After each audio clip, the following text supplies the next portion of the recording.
Hii ni Kiko Media. Usisahau kusubscribe. Muziki wa Marekani unatawala utamaduni wa kimataifa kupitia utiririshaji wa sauti kubwa, ushawishi wa kitamaduni pamoja na kiuchumi. Wasanii wa Marekani wanamiliki takriban 38% ya mapato ya muziki unaorekodiwa kote duniani. Mambo muhimu ni pamoja na jukumu lake kubwa katika kueneza aina ya muziki kama vile hip hop pamoja na pop zinazochochewa na Hollywood, mitandao ya kijamii, uuzaji wa hali ya juu na kuimarisha nafasi yake kama bidhaa kuu ya kitamaduni. Marekani inatawala soko la muziki duniani kutokana na miundombinu mikubwa ya kifedha, ushawishi wa kitamaduni na ubunifu wa teknolojia. Sababu kuu ni asilimia nyingi za kurekodi na kutangaza utamaduni wa kipekee, mageuzi ya kihistoria kama vile jazz pamoja na rock na uwezo wa kueneza tena mapato ili kutawala muziki kimataifa. Kuna sababu 6 kwa nini hadi leo Marekani inatawala soko la muziki duniani. Moja ni utawala wa mapato duniani. Utawala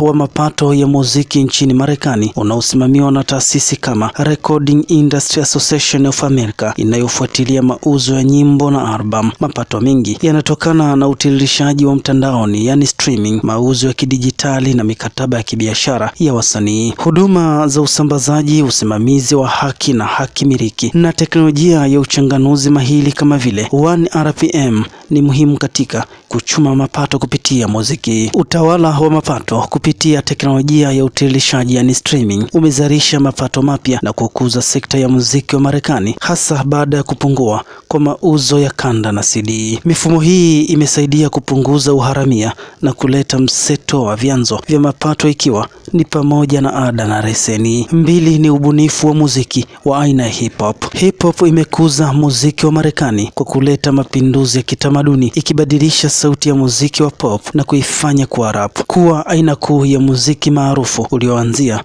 huko Bronx miaka 1970. 3 ni uwekezaji wa kiuchumi. Uchumi wa Marekani umechangia pakubwa ukuaji wa muziki kupitia uwekezaji mkubwa wa kifedha, teknolojia ya hali ya juu na soko huria, ikizalisha zaidi ya dola trilioni 1.2 kila mwaka. Sekta hii imeshamili kupitia viwanda vya utayarishaji, usambazaji wa kidijitali na ulinzi wa haki miliki, hivyo kuufanya muziki kuwa bidhaa kubwa ya kiuchumi na kiutamaduni kote duniani. 4 ni uundaji wa viwanda vya muziki. Marekani ilianzisha biashara ya uzalishaji mkubwa wa muziki, ikizingatia uzalishaji uliosafirishwa kitaalam na kuongeza faida. Kuwa na viwanda vya muziki kunahusisha studio za kurekodi, makampuni ya usambazaji na utengenezaji wa vifaa, ambapo hukuza muziki kwa kuboresha ubora wa sauti, kuongeza usambazaji wa kazi na kutoa ajira kwa wasanii na watayarishaji. Hii inasaidia kurasimisha sekta hiyo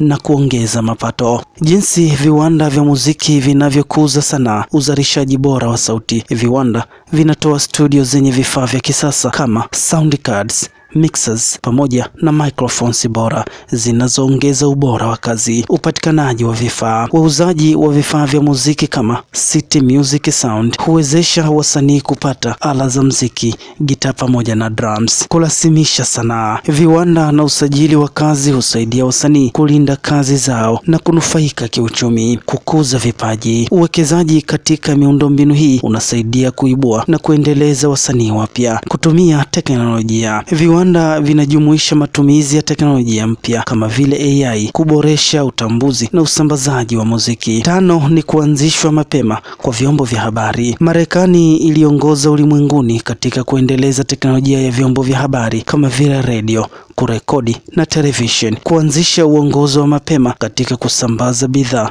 za kitamaduni. Vyombo vya habari vinakuza muziki wa Marekani duniani kote kupitia njia kuu kadhaa: radio na runinga. Vituo vya radio na vipindi vya runinga kama vile MTV vinacheza nyimbo za Marekani mara kwa mara, hivyo kuzifanya kuwa maarufu na kujulikana zaidi kote duniani. Mitandao ya kijamii. Majukwaa kama YouTube, Instagram, TikTok yanasaidia nyimbo hizo kusambaa kwa haraka kote duniani. Tuzo na matamasha. Tuzo kama Grammy na matamasha makubwa yanayoonyesha wasanii wa Marekani na kuongeza ushawishi wao. Huduma ya streaming. Huduma kama Spotify na Apple Music zinazoboresha muziki wa Marekani katika chati zao za kimataifa, hivyo kuongeza usikilizaji. Utangazaji wa habari. Vyombo vya habari vya Marekani na kimataifa vinatoa taarifa kuhusu maisha na mafanikio ya wasanii wao, jambo linaloongeza utambulisho wao. Kiufupi, ushirikiano wa teknolojia na vyombo vya habari vya kimataifa vimewezesha utamaduni wa muziki wa Marekani kutawala soko la dunia. 6 ni mchanganyiko wa utamaduni nchini Marekani. Mchanganyiko wa utamaduni nchini Marekani, hasa ushawishi wa Kiafrika, Kizungu, Kitaliano, umezua aina mpya ya muziki kama vile jazz, blues, rock pamoja